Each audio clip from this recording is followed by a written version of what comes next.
გადაცემას ხსნის ლეიბორისტული პარტიის ერთ-ერთი ლიდერი გიორგი გუგავა. მე მას მადლობას გადაუხდი გადაცემაში მონაწილეობისთვის. გიორგი, პირველ რიგში მინდა გთხოვოთ სემეკის ეს გადაწყვეტილება შეაფასოთ. ანუ დღეს საბოლოოდ ცნობილი ხდება, რომ სამომხმარებლო ტარიფი რჩება უცვლელი და ეს შეეხება მხოლოდ კერძო სექტორს 0.657-ით. გამარჯობა ინგა, სანამ მთავარ თემებზე გადავიდოდეთ, მე მინდა უპირველეს ყოვლისა მოგილოცოთ წლის ჟურნალისტის ტიტულის მონიჭება. მე ვფიქრობ, თქვენ გამორჩეული ეპოქის ჟურნალისტი ხართ. დიდი მადლობა გიორგი, ხასიათით. ამას ადასტურებს უკანასკნელი მოვლენებიც, მიუხედავად იმისა, რომ დაგიხურეს გადაცემა, მიუხედავად იმისა, რომ ყველაზე აგრესიული, უხეში ფორმით ხორციელდებოდა შეტევა, ფსიქოლოგიური შანტაჟი, მიუხედავად ამისა, გადალახეთ ეს ბარიერები და გახართ მუდმივად სიმართლის სადარაჯოზე და ცდილობთ საზოგადოებას მიაწოდოთ სიმართლე. ეს შეუძლიათ მხოლოდ გამორჩეული შესაძლებლობების ადამიანებს. მადლობა გაგა, დიდი მადლობა, ძალიან დიდი მადლობა. დიახ. გაიხარეთ, იცოცხლეთ. რაც შეეხება სიტუაციას, გარემოებას, მე ახლა პირდაპირ მოვდივარ აქციიდან, რომელიც ლეიბორისტულმა პარტიამ და მისმა ლიდერმა შალვა ნათელაშვილმა გამართა ქვეყნის მთავარი დამნაშავის რეზიდენციის წინ. ბიძინა ივანიშვილის სასახლესთან, რომელიც დამნაშავეა, თქვენ სწორად ჩამოთვალეთ, ხო, 2012 წელს ის დაუკვირდა, რომ მეოთხე წელიწადი იქნებოდა კარგი. მისი დაპირების შესაბამისად, ჩვენ ეხლა თურმე უნდა ვცხოვრობდეთ კარგ წელიწადში და ჩვენ სიმბოლურად ავიტანეთ სუფრა დაწერილი მისი დაპირებებით, სავსე მისი დაპირებებით, სწორედ ესეთი სუფრებით ხვდება ახალწელს საქართველოს მოსახლეობის აბსოლუტური უმრავლესობა ცარიელი სუფრით, რომელიც სავსეა ისეთი დაპირებებით, რომელიც ჩამოარიგეს და რომელსაც ისევ აგრძელებენ. აი პრემიერ-მინისტრის განცხადებები, ეს პრემიერ-მინისტრი აირჩიეს, რომელმაც რეალურად პრობლემები უნდა გადაწყვეტოს თუ თამადა, არჩევნების წინ გამოდიოდა და აგუგუნებულ, აყვავებულ ოცნება ახდენილ საქართველოს პირდებოდა, გააყალბეს არჩევნები, ისევ დარჩნენ თავიანთ ადგილებზე და ისევ აგრძელებს ამ რიტორიკას, რომ თურმე მაგარი წელიწადი გველოდება. ეს იმ ფონზე, როდესაც გაძვირდა ელექტროენერგია და ვერ გავიზიარებ იმ პათოს, რომ თითქოს მომხმარებლისთვის არ გაძვირდა ეს, როგორ გონიათ კომერციული ობიექტები, როდესაც გაუძვირდა ელექტროენერგია, ის აისახება აუცილებლად პროდუქციაში, ანუ ისევ თითოეული მოქალაქის გადასახდელი იქნება გაძვირებული ელექტროენერგიის ფასი. ამავე დროს მომავალ წელს იგი მაინც შეეხებათ ეს მომხმარებლები. რა თქმა უნდა, თითოეული მოქალაქე, აი იგივე 1 იანვრიდან ძალაში შედის აქსიზის გაძვირება საწვავზე, მოგეხსენებათ საწვავის ფასი შედის აბსოლუტურად ყველა და საკმაოდ სოლიდურად ყველა პროდუქციის ფასნადებში, ყველა მომსახურეობაში, გაძვირდა ავტომობილებზე აქსიზი, გაძვირდა სიგარეტზე აქსიზი და ასე შემდეგ. ანუ ცხოვრება გაძვირდა რიგითი მოქალაქეებისათვის, ჩვეულებრივი მოქალაქეებისათვის და ეს წელიწადი მაგარი იქნება კვირიკაშვილისათვის, მისი ბანდისათვის, ივანიშვილისათვის, რომელიც დამატებით აი ამ ლარის თამაშით, ამ გაძვირებით დააგროვებენ, მათ ანგარიშზე დააგროვდება კვლავ მილიონები, მილიარდები, ალბათ საახალწლო ვიკენდებს გაატარებენ ისინი ალპებში, ვისაც სითბო და ზღვა უყვარს სხვა ფეშენებელ კურორტებზე, ხოლო მოსახლეობა შიმშილოს უკიდურეს ზღვარზია მისული. სოციალური აფეთქების წინაშე დგას ქვეყანა და ცინიზმი და მათი დამოკიდებულება ნახეთ ხალხის მიმართ, რომ ამ დროს გამოდიან და კვლავ სადგრძველოებს ეუბნებიან, რომ ყველაფერი კარგად იქნება, აშენდება, ოცნებები ახდება. აი ნახეთ, რამდენად უპასუხისმგებლოა ივანიშვილი. ჩვენ ხო გვახსოვს არჩევნების წინ დაახლოებით 2 თვით ადრე დაიწყო თვითონ რეგიონების შემოვლა და ყოველდღე ტელევიზორით მიმართავდა ის საზოგადოებას და აცხადებდა, რომ ლეიბორისტული პარტია, მისი ლიდერის პარლამენტში შესვლა იქნება შავი ლაქა საქართველოს ისტორიაში.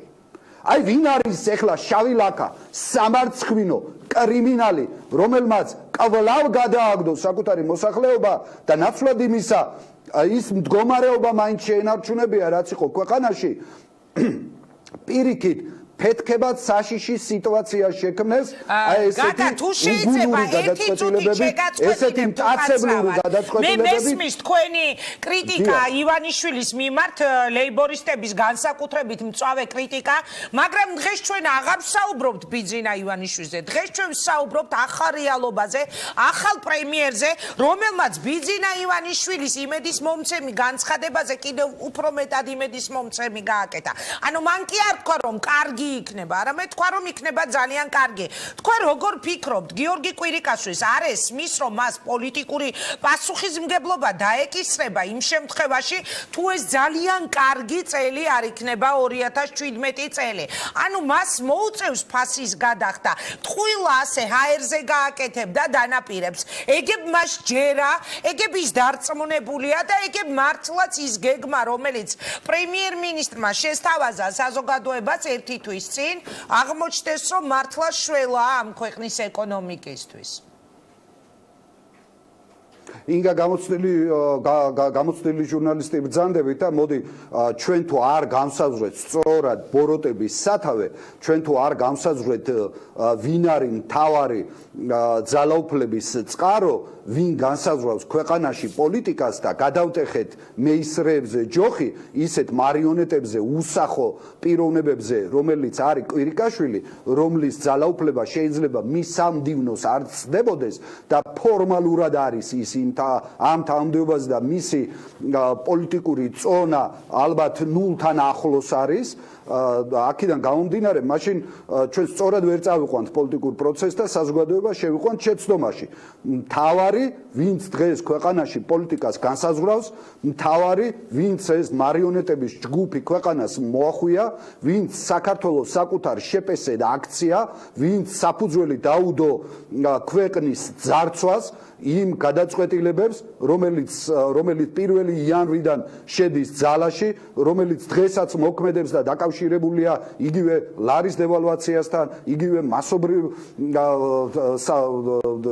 სამუშაოების დაკარგვასთან უმუშევრობასთან სიღატაკესთან სიღარიბესთან რომელიც დაკავშირებული არის აი ამ კლანებმა რომლებმაც ძალაუფლება ჩაიგდეს პოლიტიკური ძალაუფლება ჩაიგდეს ხელში და ეს ამას იყენებენ არა ქვეყნის სასიკეთო და არამედ იყენებენ პირადი კეთილდღეობისათვის და უფრო გააფართოვეს ასე ვთქვათ მათი ბიზნესი და მონოპოლიზება გააკეთეს და ხელში აქვთ საბანკო სისტემა იმპორტ-ექსპორტის კონტროლი ხელში აქვთ ქვეყნის სიმდიდრეები და ასე შემდეგ ეს ყველაფერი დაკავშირებულია სწორედ ივანიშვილთან და ჩვენი მთავარი მესიჯი დღევანდელ აქციაზე რომელიც მისი სასახლის წინ გავმართეთ იყო შემდეგი რომ ჩაატაროს ახალი არჩევნები ერთადერთი ეს შეუძლია გააკეთოს და გაეცალოს ქვეყანას გაეცალოს ქართულ პოლიტიკას და გაეცალოს ქართულ ქვეყანას სწორედ ის არის დამნაშავე მისი მარიონეტები ახლა კვირიკაშვილი რას იტყვის რას არ იტყვის შეეწირება ამ პროცესს შეიძლება ზვარაკად შესაწირი ტარიგივით გაწირონ ის და გაზაფხულის როდესაც ყველაზე მწვავე იქნება სოციალური ეკონომიკური სიტუაცია ქვეყანაში შეიძლება შეწირონ გადააყენონ მაგრამ კვირიკაშვილმა რა უნდა დაკარგოს მას არც არასდროს არ ქონია პოლიტიკური წონა და არც მის შემდეგ უკაცრავად ფაქტი არის ის რომ მაგალითად ძალიან ლიდერია ქვეყნის პოლიტიკური ლიდერია ძალიან წარედ ცდება კი ბატონო აი ფაქტი არის ის მოდით ახლა ვიყოთ ობიექტურები მისი ამ გეგმის გამოცხადების შემდეგ იყო ერთგვარი შოკი დანამდვილებით შემილია თქვა ეს ერთ-ერთ დახურულ შეხვედრაზე ითქვა და ამიტომ მე არ მინდა დავასახელო რომელი მინისტრისგან ითქვა მაგრამ ნამდვილად შემილია თქვა ეხა მე პირდაპირ ეთერში რომ ჩვენთვის ცნობილია რომ ეს არ იყო ბიზნესთან შეთანხმებული ის გეგმა რომელიც კვირიკაშვილმა ცოტა ხნის წინ გახადა ცნობილი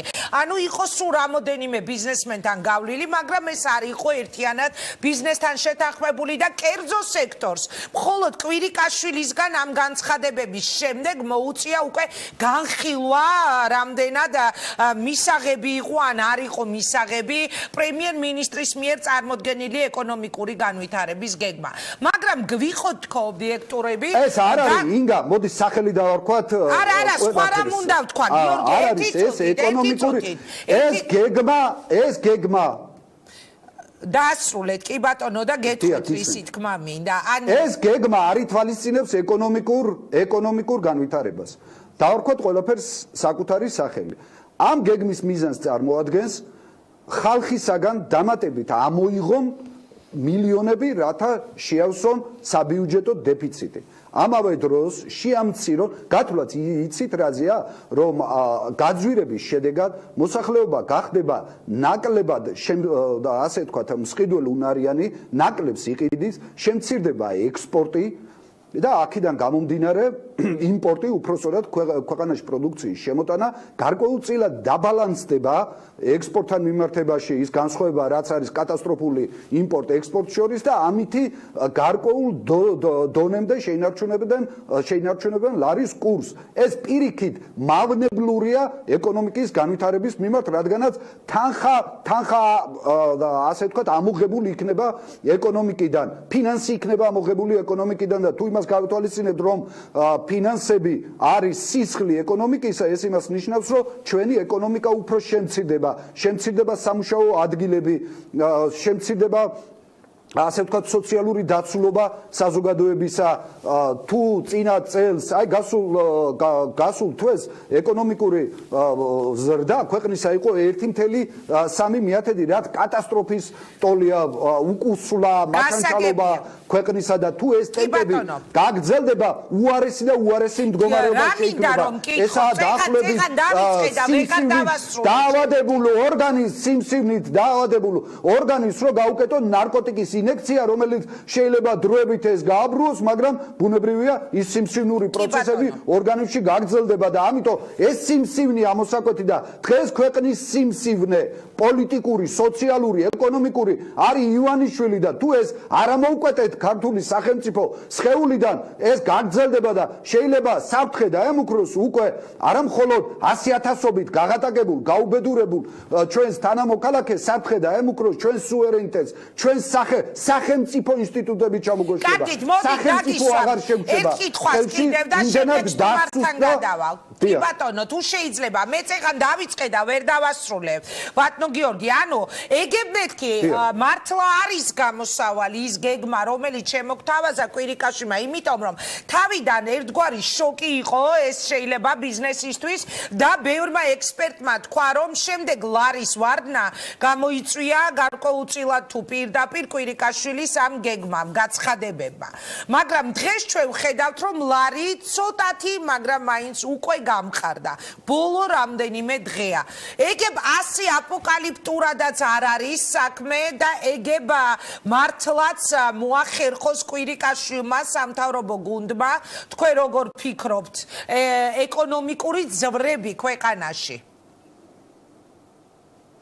პირველი რომ ლარი არ გამყარებულა, ჩვენ გვახსოვს არჩევნების დღეს რამდენი იყო ლარის კურსი და ეხლა ვნახოთ, რაც ნიშნავს. ეხლა 85-მდე და 90-მდე რო იყო ასული 2 და 90-მდე ლარის კურსი და მერე მცირედით შემცირდა, ამით ბედნიერი ვერ ვიქნებით. ეს იმას არ ნიშნავს, რომ ქვეყანაში ეკონომიკური პროცესი სწორად მიდის. ეს იმას ნიშნავს, რომ манипуляციები ხდებოდა სავალუტო ბაზარზე, ლონდონისა და ბლუმბერგის ბირჟაზე და ბანკებმა დამატებით ათეულობით მილიონი იშოვეს. ამის ნიშანია ეს და ამას ვერან ვერ გააკეთებდა თუ არა ბიძინა ივანიშვილი. აი გამოქვეყნდა ამას წინათ სტატია, სადაც პირდაპირ დასაბუთებულია, რომ ყველაზე მომგებიანი ბანკი საქართველოში არის ქართულ ბანკი. ანუ ბანკების დირექტორატი მართავს დღეს ქვეყანას, ბანკების მონოპოლიების იმპორტიორების ასე ვთქვათ ხელისუფლება მოსული, რომლებიც ხალხის მასობრივი ძარცვის ხარჯზე აკეთებენ თანხებს. ეს გათვლილი არ არის ეკონომიკის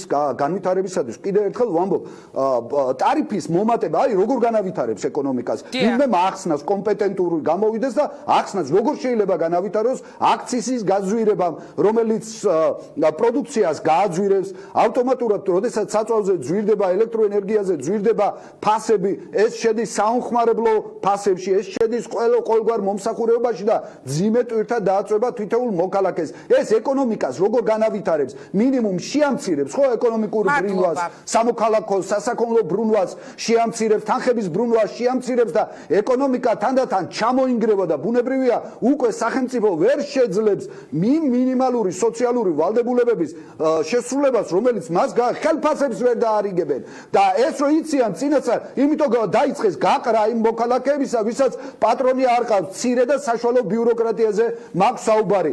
აქედან გამომდინარე, თუ არ არის პოლიტიკური აკვიატება, ჩვენ უნდა ბიძინა ივანიშვილი საკუთარი მარიონეტებით, საკუთარი კვირიკაშვილებით, კალაძეებით, ქუმშიშვილებით, აჟრიალებულებით და ბუჯა-ბუჯა რო წარმოუდგენია და ამაზე რო აჟრიალებთ ბუჯა-ბუჯა ფულებზე, ხო? უნდა ჩამოვაცვლოთ ქართულ პოლიტიკას სხვაგვარად განვითარება არ გვიწერია და ახლა თუ თვალებს დავიბრმავებთ და თხუნელასავით, ვიქნებით მაშინ ასე ვთქვათ განწირული თხუნელას ბედი ექნება თითოეულ მოქალაქეს და ამ ქვეყანას. დიდი მადლობა გიორგი გუგავა, ლეიბორისტული პარტიის ერთ-ერთი ლიდერი საუბრობდა პირდაპირ ეთერში წარმატება. გაგა, მადლობა რომ იყავით ჩვენთან ერთად.